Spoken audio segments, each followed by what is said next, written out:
years ago, I set out on a walking tour, high in the Alps, a region quite unknown to travelers, where ancient mountains thrust down into Provence. The trek began on barren moors, 12 or 1,300 meters above sea level, through land that was bleak and monotonous. Nothing grew there but wild lavender. My route led across the region at its widest point, and after hiking for 3 days, I found myself in a wasteland, desolate beyond description. I made camp near the remains of an abandoned village.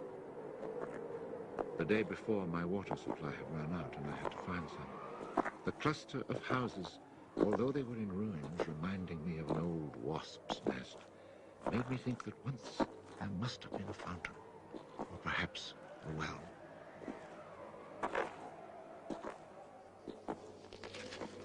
There was indeed a fountain, but it was dry. The roofless houses, eaten away by wind and rain, and the chapel, with its crumbling belfry, stood arranged like houses and churches in a living village. But here, life had vanished. It was a sunny, cloudless June day, but over these bare highlands blew a fierce, insufferable wind. Growling through the skeletons of the houses, it sounded like a wild beast disturbed while feeding on its prey. I had to move camp.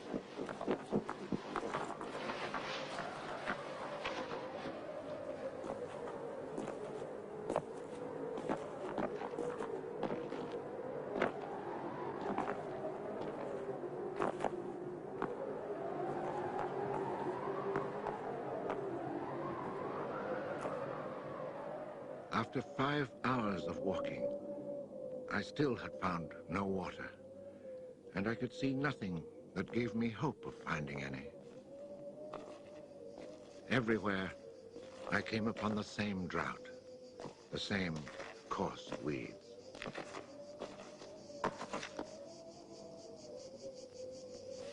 In the distance, something caught my eye. A thin, dark shape that I took for a tree stump.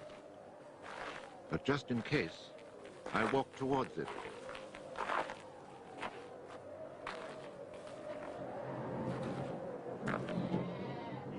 It was a shepherd, and beside him, resting on the burning ground, lay about 30 sheep.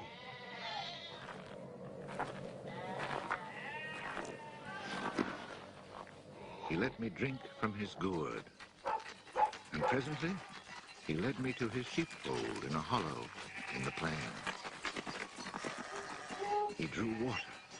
Excellent water it was, too, from a very deep, natural well over which he had rigged a simple windlass.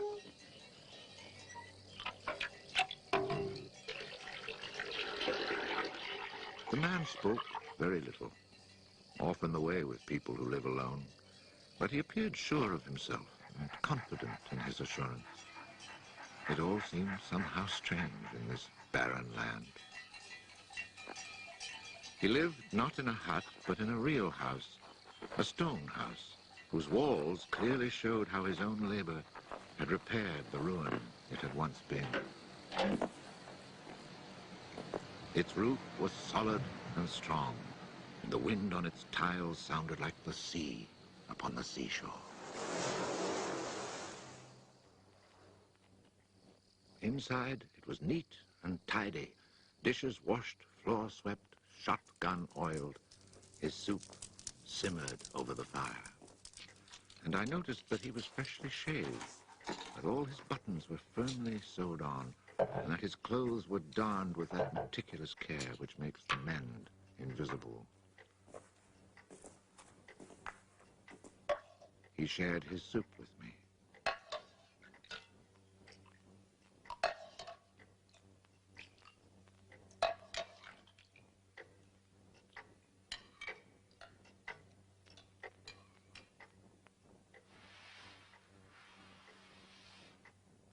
When I offered him my tobacco pouch, He told me he did not smoke. The dog, silent like his master, was friendly without fawning.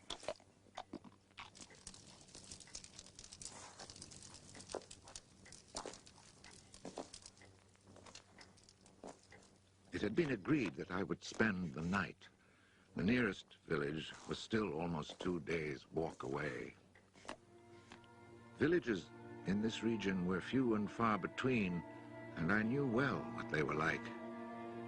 4 or 5 of them were scattered over the slopes of these highlands, each one at the very end of a cart track among copses of white oaks. They were inhabited by charcoal burners. The living was poor, and families huddled together in a climate very harsh both in summer and winter found their struggle for survival made more bitter by their isolation. There was no relief. Their constant longing to escape became a crazy ambition. Endlessly the men carted their charcoal to town, then returned home. Even the most stable characters crack under the constant grind. The women seethed with resentment. There was rivalry in everything. The sale of charcoal and the church pew.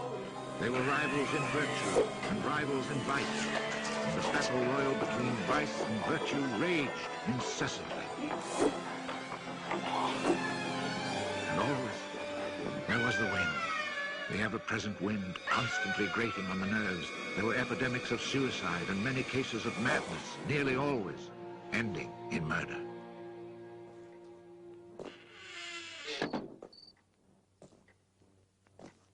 The shepherd, who did not smoke, went to fetch a little sack, and onto the table he emptied a pile of acorns. He began to examine them very carefully, one by one, separating the good from the bad. I sat, smoking my pipe. I offered to help, but he told me it was his work, and indeed, seeing how very carefully he carried out his task, I did not insist. That was the only time we spoke. When he had set aside enough acorns, he divided them into piles of 10. As he did this, he discarded the smaller ones, or those that were cracked. For now, he was examining them very, very closely. When finally there lay before him 100 perfect acorns, he stopped, and we went to our beds. Being with this man brought a great sense of peace. The following morning, I asked him if I might stay on and rest for the day. He found that quite natural, or to be more precise, he gave me the impression that nothing could upset him.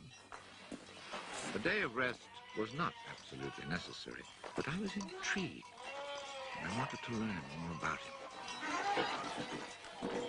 He let his sheep out of the pen and led them to their grazing. Before he went, he took the little bag of carefully chosen acorns and put them into a pail of water to soak. I noticed that for a walking staff, he carried an iron rod as thick as my thumb and about as high as my shoulder.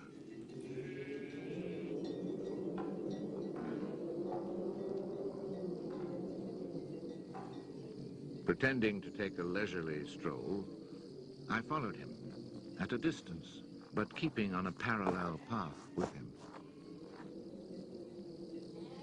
The pasture for his sheep was down in a dell. Leaving his dog in charge of the little flock, he began to climb towards me where I was standing.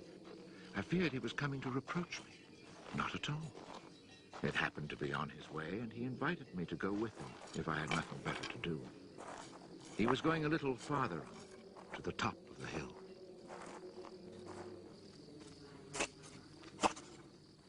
When we reached his destination, he began to drive his iron staff into the ground. He made a hole, dropped in an acorn, and filled in the hole.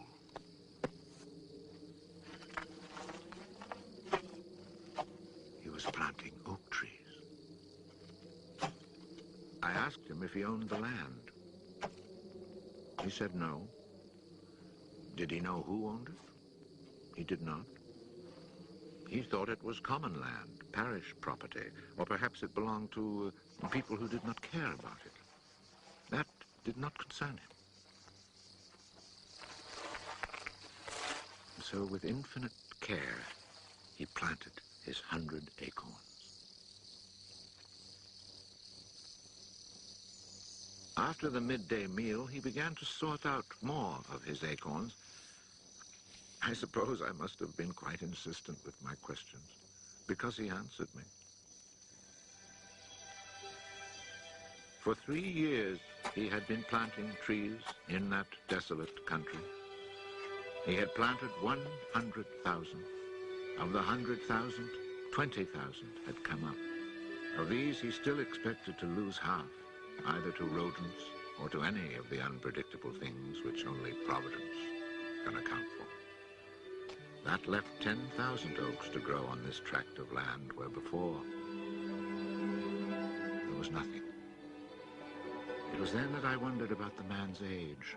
He was clearly more than 50. 55, he told me. His name was Garcia Lorca.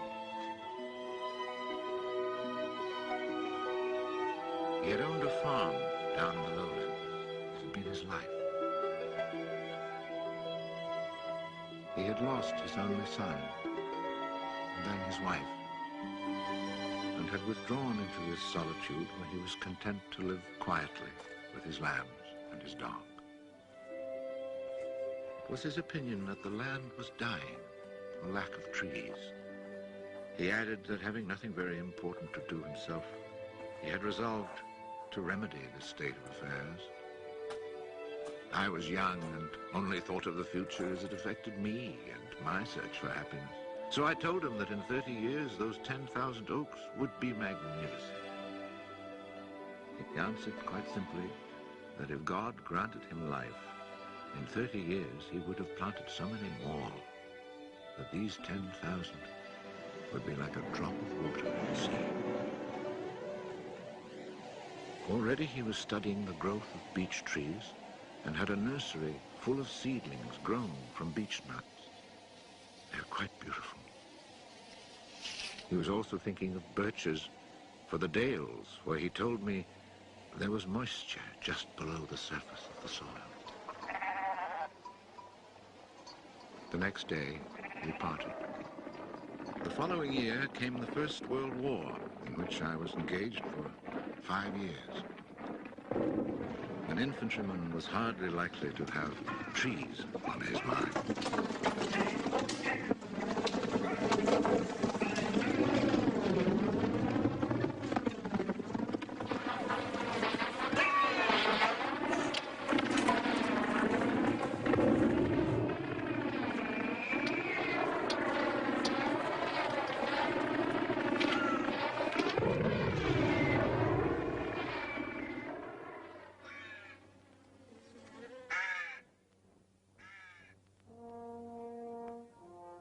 After demobilization, I found myself the possessor of a small gratuity and a great desire to breathe pure air. This was my only thought when I set off once more on the road to the barren land. The country had not changed. However, in the distance, beyond the deserted village, I noticed a sort of grayish mist that lay on the hilltops like a carpet. The shepherd who planted trees had been in my mind since the day before. 10,000 oak trees, I thought to myself, really need a lot of space. I had seen so many people die in those 5 years, it was easy to imagine that Garcia Lorca too was dead. Especially since at 20, we think of men of 50 as ancient with nothing left to do but die.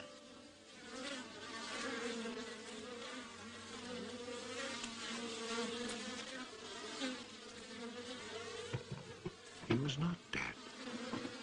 He had changed his occupation. He had only 4 sheep left, but now he had over 100 hives of bees. He had given up sheep because they threatened his young trees. The war had not disturbed him, and he had calmly continued his planting. The oaks of 1910 were now 10 years old and taller than either of us. It was such an impressive sight, I was struck dumb. And as he never said a word, we spent the whole day in silence, walking through his forest. It was in 3 sections and measured 11 kilometers long and 3 kilometers at its widest. When I reminded myself that all this was the work of the hand and soul of one man with no mechanical help, it seemed to me that men could be as effective as God in tasks other than destruction. He had followed his dream, and beech trees as high as my shoulder, stretching as far as the eye could see, were witness to it. The oaks were strong and past being at the mercy of rodents. As for Providence, she would have needed a cyclone to destroy this creation of man. He showed me handsome groves of 5-year-old birches planted in 1915, the year I was fighting at the Battle of Verdun. He had set them out in all the hollows where he guessed, and rightly, there was moisture near the surface. They were like young children, tender yet firm and confident. And creation, it seemed, had just followed in a natural sequence. He hadn't worried about it. Resolutely, he had gone about his simple task. On the way down through the village, I saw streams flowing with water, which in living memory had always been dry. This was truly the most impressive effect of creation's natural cycle that I'd ever seen. Long ago, these brooks had been full of water. Among the miserable villages I mentioned before, some were built on sites of ancient Roman villages, and archaeologists digging in the ruins had found fish hooks, whereas in the 20th century, cisterns were needed to ensure even a modest supply of water. The wind had scattered seeds too, and as the water reappeared, so did willow trees, reeds, meadows, gardens, flowers, and a reason for living. But the change had come about so gradually, and that it was simply taken for granted. Of course, hunters who climbed these heights in search of hares and wild boar had noticed the sudden appearance of little trees, but had put it down to some caprice of nature. That is why no one had meddled with the work of the shepherd. If they had suspected it was man's work, they would have interfered. But who would even think of him? Who in the villages or among the authorities could ever have imagined such constant, magnificent generosity?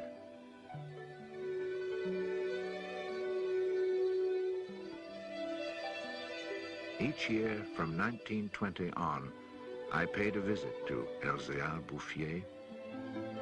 I never saw him lose heart, nor was he ever deterred. And often, God knows, it must have seemed that heaven itself was against him. I never tried to imagine his frustrations, but to achieve such an end, he must have had to overcome many obstacles. For such passion to succeed, he must surely have fought and conquered despair. We must remember that this exceptional man had worked in utter solitude. Solitude so complete that towards the end of his life, he had lost the habit of speech. Oh, perhaps he saw no need for it. In 1933, he was visited by an astonished forester who notified him of an order that lighting fires outdoors was forbidden for fear of endangering this natural forest. It was the first time the forester told him naively that he had ever seen a forest grow of its own accord. In 1935, a whole delegation from the authorities arrived to look at the natural forest. There was a high-ranking official from the forestry department, an elected member of parliament, technical experts.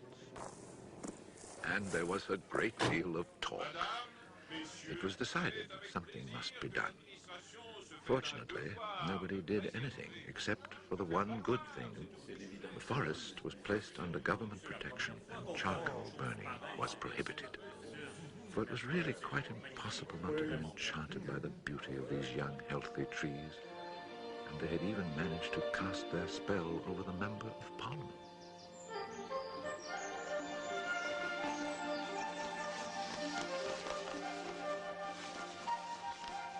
One of the senior foresters in the delegation was a friend of mine, and I explained the mystery to him. The following week, we both set out to find Elzéar Bouffier. He was hard at work, about 20 kilometers from where the official inspection had taken place. I was right about my friend the forester. He was able to appreciate all he saw. I offered the eggs I had brought as a present. We all shared our lunch and spent several hours in silent contemplation of the landscape. The slopes we had climbed on our way up were covered with tall trees 4 times our own height. I remembered how it had looked in 1913, desolate, but quiet, regular work, brisk mountain air, the simple life, and above all, peace of mind, had endowed this old man with almost awe-inspiring health. He was one of God's athletes. I wondered how many more hectares he would cover with trees. Before we took our leave, my friend made one small suggestion about the kinds of tree which seemed to suit the soil here. He did not press the point, for the simple reason, he told me afterwards, that this man knows more about it than I do. The idea must have been turning over in his mind, for after we had walked for an hour, he added, he knows more about it than anyone else in the world. He's found a perfect way to be happy. Thanks to this forester, not only the forest, but the happiness of Elzéar Bouffier were protected. The only serious danger to his work occurred during the Second World War. Cars being powered by wood-burning generators. There was never enough wood. So cutting was begun among the oaks of 1910, but they were so far from transportation routes that the whole enterprise proved financially unsound. It was abandoned.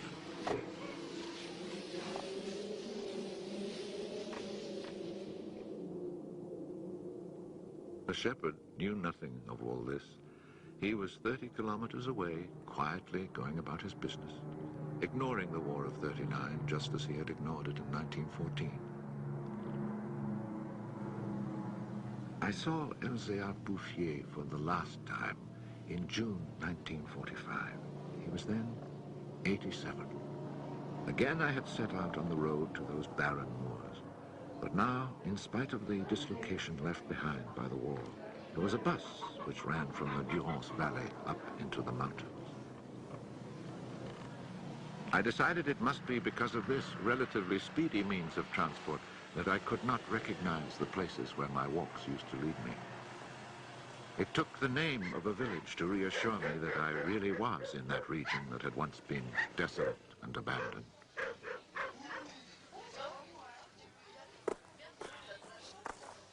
The bus dropped me at Vergon. In 1913, this hamlet of no more than a dozen houses had 3 inhabitants, wild creatures who hated each other, who set snares to make a living. They were people without hope. Now everything was different, even the air itself.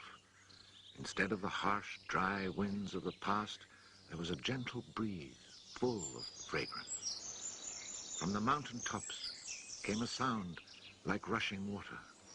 It was the wind rustling through the forest. And then, even more astonishing, I heard another sound of water. I saw that they had built a fountain that was splashing merrily. And beside it, what I found most touching, someone had planted a linden tree, a perfect symbol of rebirth.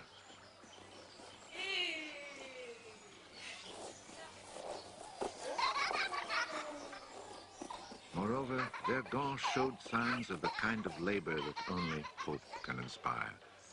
So hope had been restored. Ruins had been cleared and crumbling walls torn down. The new houses, freshly rough cast, stood in kitchen gardens where flowers and vegetables grew in orderly confusion. Roses and cabbages, snapdragons and leeks, celery and anemones. It had become a place where one would want to live. From this point, I continued on foot. The war had not been over long enough for life to reach full bloom, but Lazarus had emerged from the tomb. On the lower slopes of the mountain, I could see small fields of young barley and rye, and down in the narrow valleys, the meadows were green.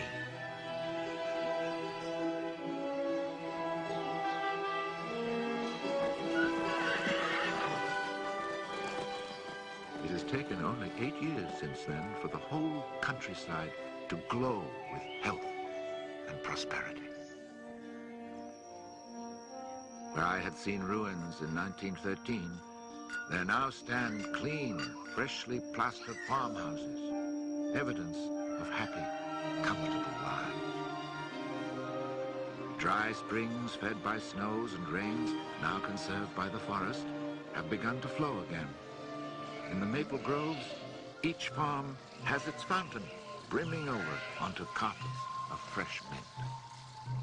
Bit by bit, the villages have been rebuilt. People have come to settle from down in the plains where land is expensive. They have brought youth, life, and the spirit of adventure. On the roads, one meets people glowing with health, and boys and girls laughing as they enjoy their rustic pleasure.